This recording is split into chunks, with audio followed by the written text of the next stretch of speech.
We need one another when we mourn and would be comforted. We need one another when we're in trouble and afraid. We need one another when we are in despair, in temptation, when we need to be recalled to our best selves again. We need one another when we would accomplish some great purpose and we cannot do it alone. We need one another in the hour of success, when we would look for someone to share our triumphs. We need one another in the hour of defeat, when with encouragement we might endure and stand again. We need one another when we come to die and would have gentle hands prepare us for the journey. All our lives we are in need, and others are in need of us. So in this sacred time we've set apart to be together this morning, let us gently acknowledge both the gifts and the needs that each and every one of us brings. These opening words by George O'Dell welcome everyone who's gathered this morning for our Sunday service. Welcome to everyone who's here in person at Essex Church. Welcome to those of you joining us via Zoom from far and wide, and indeed anyone watching on YouTube or listening in via the podcast at a later date. This morning, as you've probably already gathered, we have a very special service. We are joined by our honoured guests, the Heart of London Threshold Singers.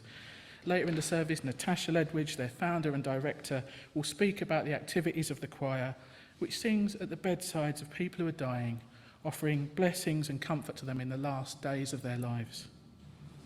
And inspired by the work of the Threshold Choir, this morning we're going to be gently reflecting on thresholds, specifically the threshold between life and death, and encouraging a greater acceptance of death as part of life, facing that reality, perhaps even embracing it, so that we can live ever more fully, deeply and authentically, and make the most of this one precious life we've been given. Before we go any further though, we're going to do what we always do, and we're going to light this chalice flame. It's a ritual that connects us with Unitarians and Unitarian Universalists the world over. It reminds us of the proudly progressive religious tradition of which this gathering is part. But it's also a moment for us to pause, to take a breath, to settle, to make sure we've really arrived. It is fantastic to have the building so full this morning, but there is a little bit more kerfuffle going on than usual. So let us breathe and settle and know that we are here now for a sacred purpose.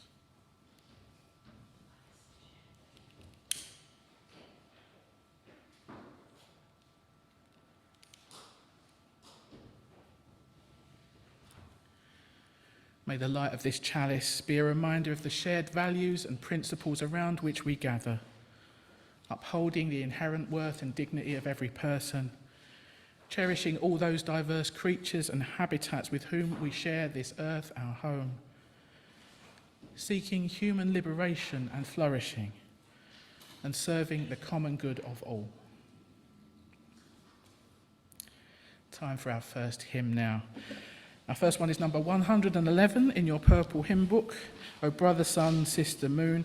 The words will be up on screen if you're at home. We seem to be having slight technical fluctuations, so if you're relying on the screen in the room, beware, it may not last, we'll see.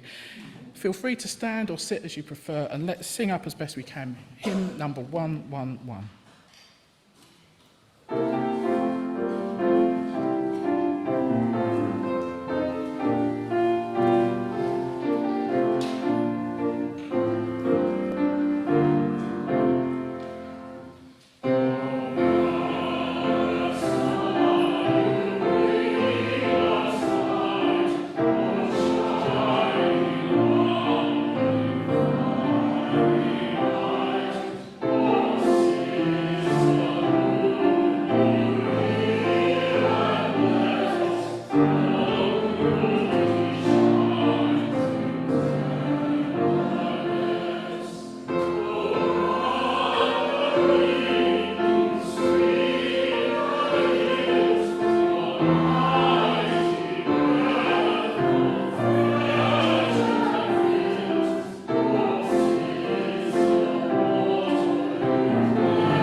So let's take all of those joys and concerns, both spoken and unspoken, into an extended time of prayer now.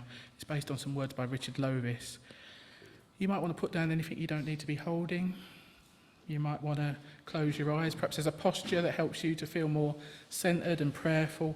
Whatever helps you to get into the right state of body and mind for us to pray together now, to be fully present in this sacred time and space we're co-creating, present to yourself, present to each other, and present to that which lies within us and beyond us.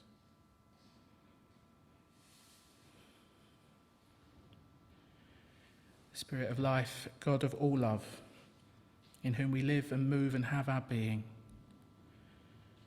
we turn our full attention to you, the light within and without, as we tune into the depths of this life and the greater wisdom to which and through which we are all intimately connected. Be with us now as we allow ourselves to drop into the silence and the stillness at the very centre of our being.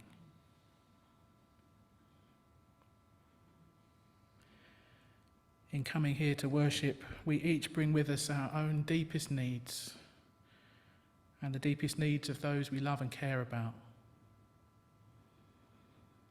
Some of us bring the need to express thanks because we are aware that there is more to our calls for thankfulness than anyone can take credit for. Some of us bring the need to be contrite and feel forgiven because we realise that in spite of all our efforts to make amends, there are still wounds left unhealed, things that were said and done that cannot be unsaid or undone. Some of us bring the need for comfort and consolation because there is distress or loss in our lives or in the life of the wider world, which is beyond the reach of gentle words and the gestures of kindly souls. And some of us bring the need for guidance and direction because the tangle of life just seems too complex for reason and advice alone to unravel. So in a few quiet moments now, let us each take some time to pray inwardly, silently, the prayers of our own hearts, calling to mind all those souls we know to be suffering this day, whether close to home or on the other side of the world. And let us hold all these sacred beings in the light of love.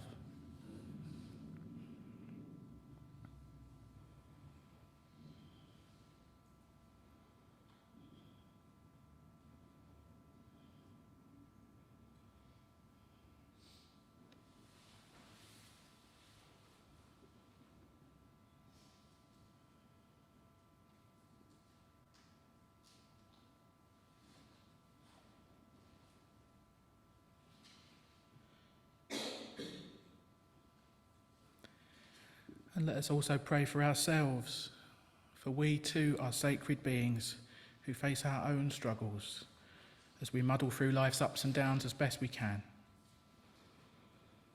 So let's take a few moments more to reflect on our own lives and to ask for what we most need this day. Perhaps comfort, perhaps forgiveness, perhaps guidance, whatever we most need to flourish.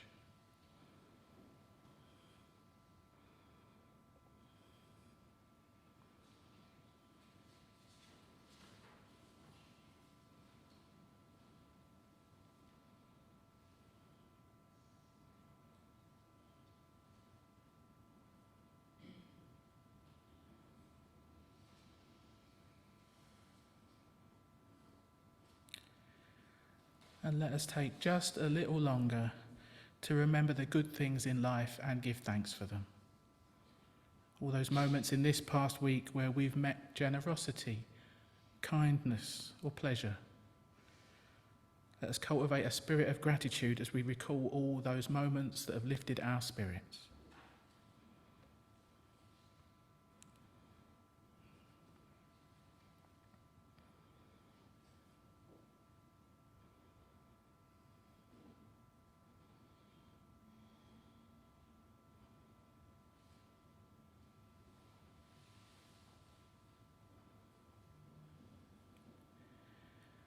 Spirit of life, God of all love, as this time of prayer draws to a close, we offer up our joys and our concerns, our hopes and our fears, our beauty and our brokenness.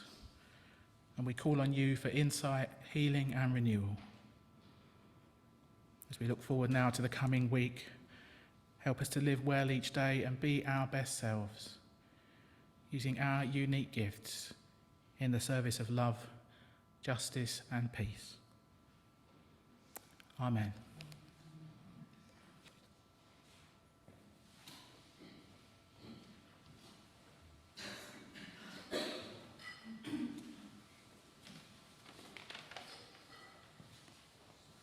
Good morning. This beautiful reading, I'll try and do it justice, is called In Between, and it's by Victoria Safford.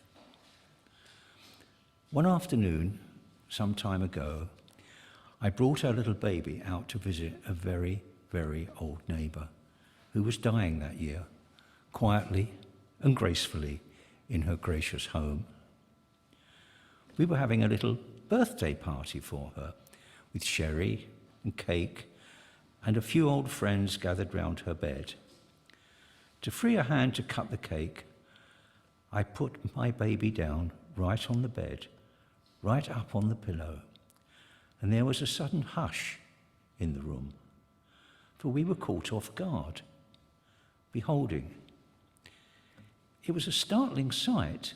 There, in the late afternoon light, were two people side by side, two human merely beings. Neither one could walk, neither one could speak, not in language you could understand, both utterly dependent on the rest of us, bustling around, masquerading as immortals. There they were, a plump one, apple-cheeked, a cherry tomato of a babe, smiling, and a silver thin one, hollow-eyed, translucent, shining, smiling. We revellers were hushed because we clearly saw that these were dancers on the very edge of things. These two were closer to the threshold, the edge of the great mystery, than any of us had been for a long time or would be for a while. Living, breathing, smiling they were, but each with one foot and who knows how much consciously, firmly planted on the other side, whatever that is, the starry darkness from whence we come and whither we will go in time. Fresh from birth, nigh unto death, bright-eyed, they were bookends there, mirrors of each other, radiant. Cake in hand, and napkins, knife, glasses, a crystal carafe, a century old. We paused there on the thresholds of our own momentary lives. Then, "What shall we sing?" said someone to the silence, to the sunlight on the covers, to the stars. It was the only question, then as now, years later. What on earth shall we sing?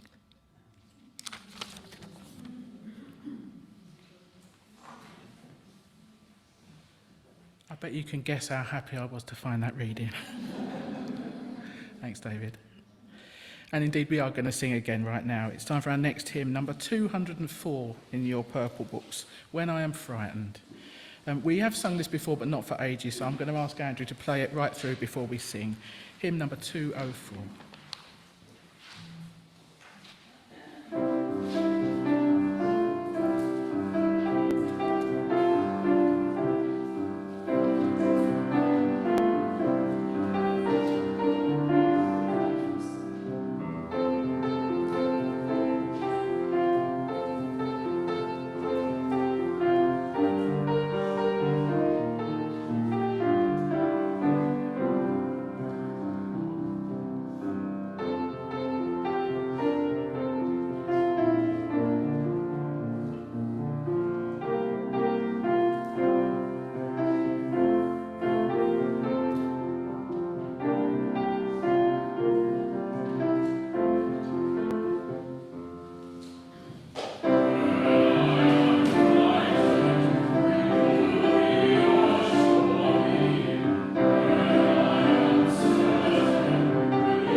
Our next reading on the long side is from this book called Being with Dying by the Buddhist teacher Joan Halifax.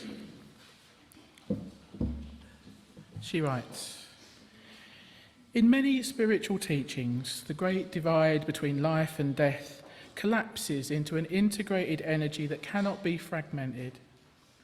In this view, to deny death is to deny life. We normally make a false dichotomy between living and dying, when in reality there's no separation between them, only interpenetration and unity. Old age, sickness and death do not have to be equated with suffering. We can live and practice in such a way that death is a natural rite of passage, a completion of our life, even the ultimate in liberation. The beautiful, difficult work of offering spiritual care to dying people has arisen in response to the fear-bound Western version of a good death, a death that is too often life-denying, antiseptic, institutionalised. After 4 decades of sitting with dying people and their caregivers, I believe that studying the process of how to die well benefits even those of us who may yet have many years ahead. Of course, people who are sick or suffering, dying of old age or catastrophic illness, may be more receptive to exploring the great matter of dying than those of us who are apparently young and healthy or who still believe in their own indestructibility. Yet the sooner we can embrace death, the more time we have to live completely and to live in reality. I remember an incident that happened on a meditation retreat. What happened one day illustrates with fierce clarity the fragility of these human bodies we inhabit and the gravity of the great matter of life and death. This particular retreat took place sometime in the 70s at the Cold Mountain Institute on Cortes Island in Canada. It was the first morning of the program, and we'd just finished the first period of silent sitting meditation. The bell rang softly to announce the end of the period, and we all stretched our legs, stood up to do some walking practice, but one man remained seated. I remember feeling concern as I turned to look at him. Why wasn't he getting up? He was still sitting in full lotus position, his legs perfectly folded, his feet resting on his thighs. And then as I watched in shock, his body tilted to one side, slumped and sagging, and he fell to the floor. He died on the spot. There were several doctors and nurses participating in the retreat who performed CPR, but it was too late. Later we learned that his aorta had burst while we were all sitting. The man seemed healthy enough. He was in his late 30s. He almost certainly had not imagined when he came to this retreat that he would die during it. And yet that day, 60 people sat down to meditate and only 59 stood up. It's an unnerving story to most of us who move through our lives feeling and acting as though we are immortal.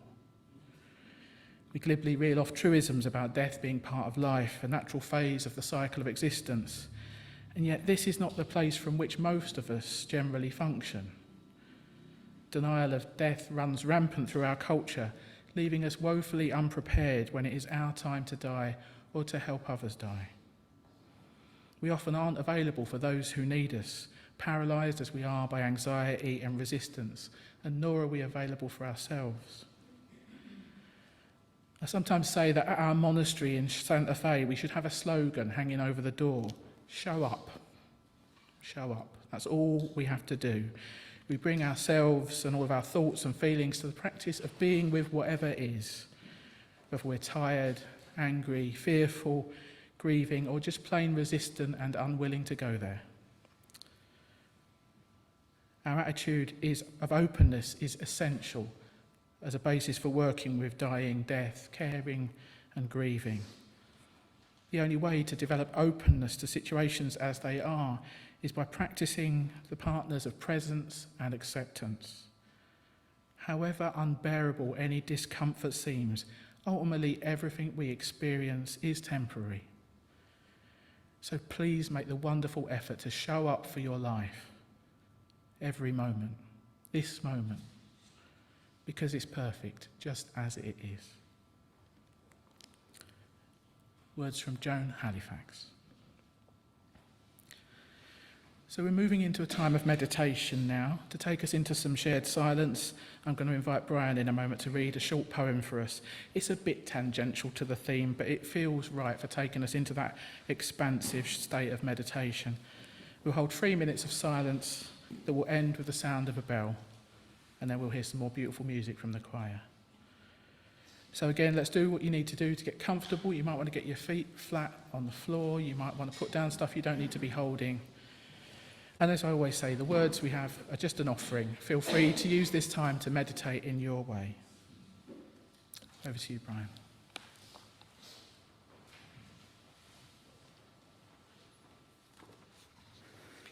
This poem is printed in your service sheets if you like to follow the reading.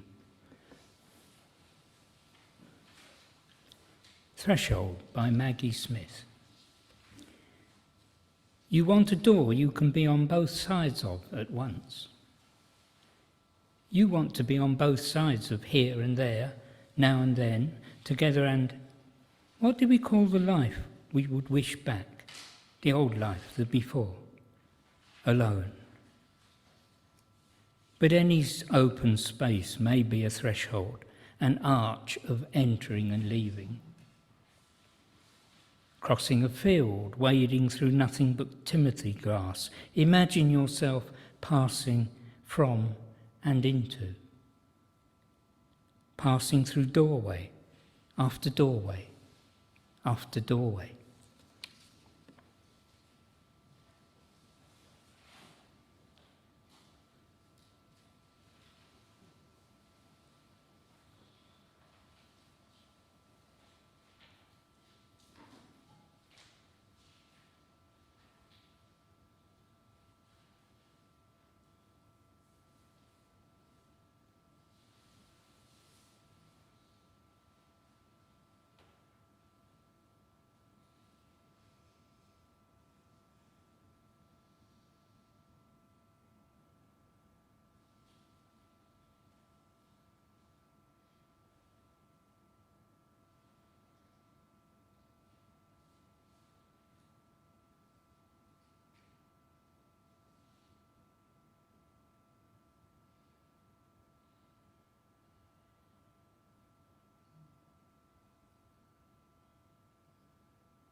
Good morning, everyone. I feel I've been communicating with you already through song, but I want to say hello. And my name's Natacha Letwidge. I'm the founder and director, musical director of this choir, this wonderful choir, Threshold Choir. Since I was a youngster, I've sensed the immense transformative power of music and song. And so when I first heard about Threshold Choirs, I was in. About these people who sing with love and comfort to those at the threshold of life and death, soothing songs. I joined up immediately. The seed for the Threshold Choir was planted in June of 1990 when Kate Munger, the founder of the movement, sang for her friend Larry, who was dying of HIV/AIDS. She said, "I did housework all morning and was terrified when the time came to sit by his bedside. I did what I always did when I was afraid. I sang the song that gave me courage. I sang for 2.5 hours. It comforted me, and most importantly, it comforted him profoundly." This experience led to Kate setting up the first dedicated Threshold Choir in California, and now there are about 200 in the US and worldwide. Our choir, our particular choir, is only 10 years old. We sing when invited at bedside, in hospices, hospital wards, private homes, also remembrance services, and at other more joyful times, thresholds, such as weddings, baby blessings. We're all volunteers and sing for free, though occasionally a donation towards the choir costs is welcome. When we are invited to a bedside, we go in groups of 2 or 4 singers, not like this. We blast somebody out of the bed, I think. And if appropriate, we ask the families and carers to join us in song or to simply listen and have time to be fully present with their loved one. We usually sing for about 15 minutes, maybe a bit longer, 20 minutes. And the particular songs we choose, respond to the client's musical taste, spiritual leanings, feeling into the moment. It's quite intuitive. We have a huge repertoire. Our repertoire is around, I don't know, I've written 50 songs here, but I think it's more than that, actually. We invite people to relax deeply and even fall asleep if they wish. And if they do, this feels like we're doing our job really well. We love it when people fall asleep. Most of the songs we offer are composed by choir members, written to communicate peace, comfort, love, presence, both for the dying one and for anyone going through a crisis or difficult time. In fact, I've often found myself singing or humming to myself one of these songs in difficult situations, recently during an MRI. It's great, it just keeps me going. It's so soothing. When we all meet to practice nearby in Brewerton, we sometimes talk about death and dying. We love to light a candle, as we did earlier, and put the names of people we know who need healing into the circle and sing for them. Sometimes we might include all those about to die worldwide and their loved ones, also those who've just died and are over the threshold now. Importantly, we singers also take it in turns to lie down and allow ourselves to experience being sung to. This can be a profound experience, beautiful, and sometimes tears flow. We offer our singing as a gentle blessing, not as a performance. We also just love to sing together, singing these songs with loving kindness for others. And the truth is, we sing for others, but we're really singing for ourselves. We receive just as much for ourselves when we do this. And I'm going to finish with a quote from one of our singers. "Singing with the Threshold Choir has changed my life. I am no longer fearful of death, talking about it, or being with those who are dying." Thank you. And now two of our choir members are going to share.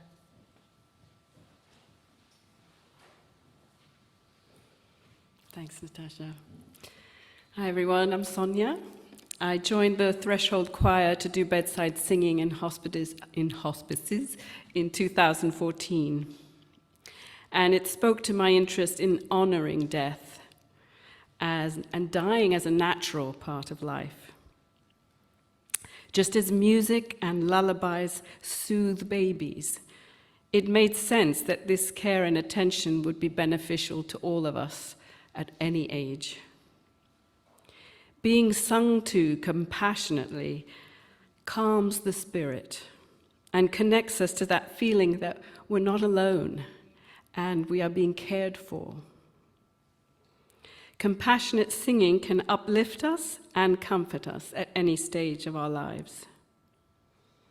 Dying, chronic illness, and distress does not have to be an isolated, solitary, frightening experience. At hospice, the patients and their loved ones have been so grateful to receive our singing, as it brings beauty and harmony to their day. Some of them join in, as Natacha was saying, and others relax more deeply. We have had positive feedback from nurses, doctors, cleaners, and builders who have heard our voices wafting in the hallways. Often they say, "I wish you could be here every day."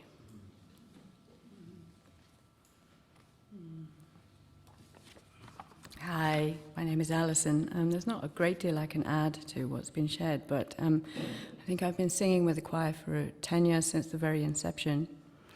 I find singing at bedside and in the corridors of the hospice a gesture. It's a gesture and an experience of community. It's so much more. We go with our hearts, we go with our souls, we go with love, and we go with presence. So we create connection, we create sharing, and there's an immense sense of shared humanity in these places where there are the patients in their separate rooms, and there are the families sometimes, and there are the staff. And these places where people are dying. And we have the privilege of going in and singing to these people, and sometimes we sing in the corridors, and sometimes we sing to the staff. And it's immensely vulnerable, actually, for everyone. And strengthening too. So the singing, I say, feels like a kind of an exchange, it feels like a conversation with what it is to be human, what it is to come close to life, come close to death, come close to loss, come close to need, all the needs that Jane was speaking of. So to me, it's essential to accompany each other across the threshold and to be there for one another.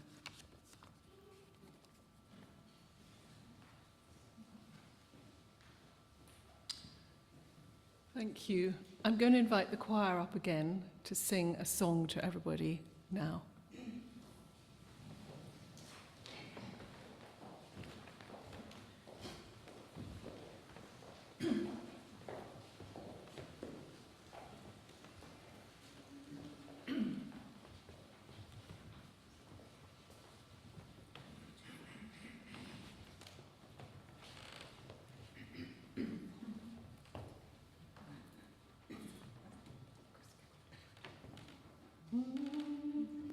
I invite you all to receive this song, perhaps as though you were at the threshold, or maybe just listening like a baby would to a lullaby.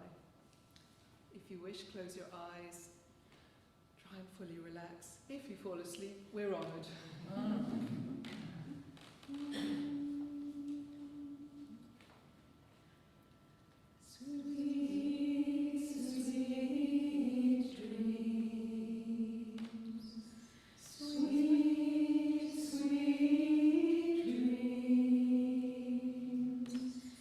Just on the other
Thank you so much for the beautiful music and for the thoughtful reflections. And we're going to hear one more time at the end of the service when I believe we'll be invited to join in.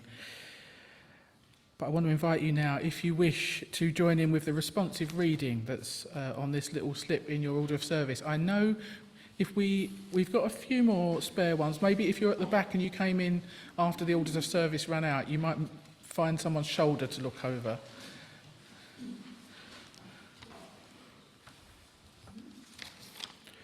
The words will be up on screen if you're joining in at home. Hopefully this responsive reading will draw together some of the threads of this morning's theme. So I invite you to join in with the bits printed in bold. Spirit of life, God of all love, help us to face our human predicament and come to terms with the knowledge that our lives will end someday. To deny death is to deny life. May we live honestly, courageously, and wholeheartedly, knowing that death will be our life's completion. Grant us awareness that our time is limited, though its span is not yet known, that we may make the most of each moment and relish life's journey to the very end. We do not know for certain what lies beyond the threshold of life and death.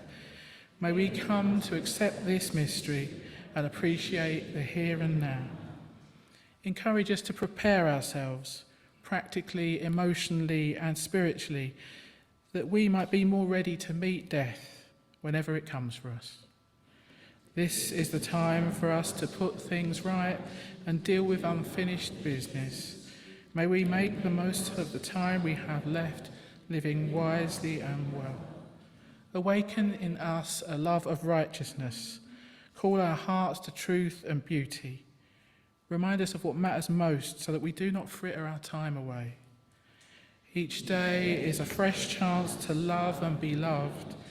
May we reach out to others, building loving connections, bringing compassion and kindness wherever we go. Help us to be good companions to others as they move towards the end of life, offering our presence and attention and showing up for each other as best we can.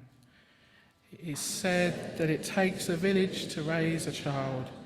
May we also be the village that surrounds each soul on their dying journey and cares for the caregivers too. Spirit of life, God of all love, bless us in our living and in our dying. Grant us the courage and clear vision we need to embrace reality. This is our human condition. These are the days we are given. May we use them in the service of love, justice, and peace. Amen. Thank you. One last hymn then.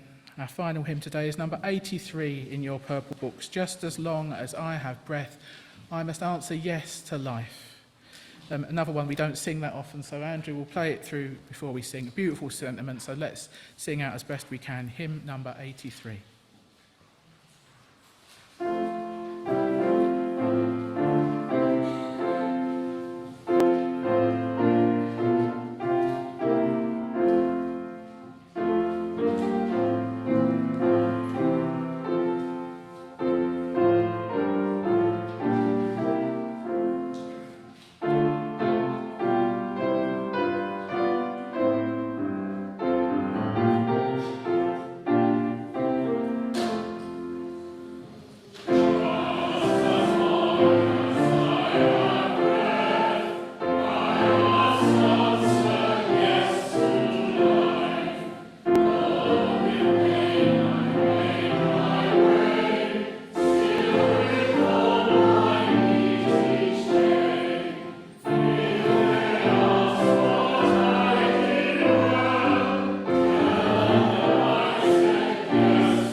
Just a few announcements now. A huge thanks to Natacha and the Threshold Choir for joining us today and sharing your beautiful work with us.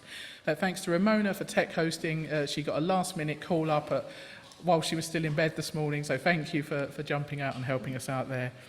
Thanks to Charlotte for co-hosting at home.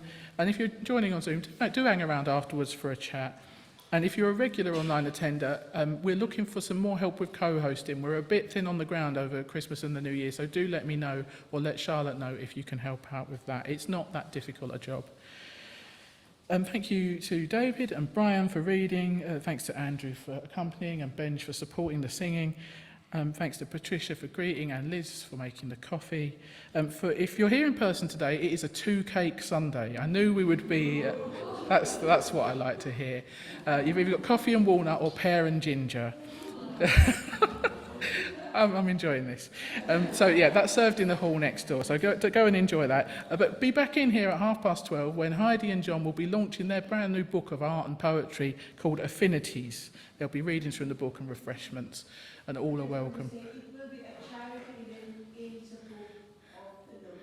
Yes, that's right. It's in support of the local food bank, so all in a good cause. So, and if you're online, I'm going to leave the live stream open. It will be a minimal service from this end, but you can hang on and watch that via the live stream if you're at home.